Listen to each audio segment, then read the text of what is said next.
Endnu en regnværsdag. Det regner omkring 120 dage om året i Danmark. Ikke just noget, der løfter motivationen. Før i tiden havde jeg nok også valgt at tage bussen. Der skal nemlig en del til for at komme igennem vinterhalvåret. Vejret er vådt. Det er mørkt, når man står op. Man kommer hjem til en tom lejlighed. Sådan har det været lang tid. Heldigvis har jeg fundet en ny støtte. En ny kilde til at finde det gode i mig selv. Nogen, der kigger mig over skulderen og roser mig for at tage det gode valg. Det er ikke fordi, man er tvunget.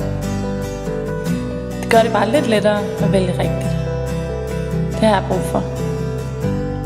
Jeg har jo lyst til at leve sundt. Spise sundt og modstå de søde fristelser. Samtidig er jeg også glad for at motionere. Det kan bare være hårdt at samle sig sammen til at gøre det. Måske er jeg bare typen, der skal have lidt skub, når vejret er dårligt. Nok mest for at bryde den mentale mur.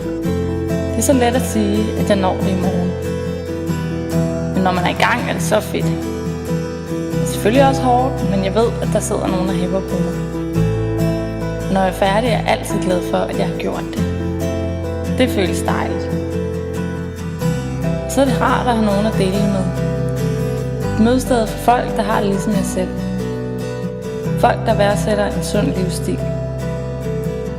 Her kan jeg fortælle min historie, og jeg kan søge inspiration i andres.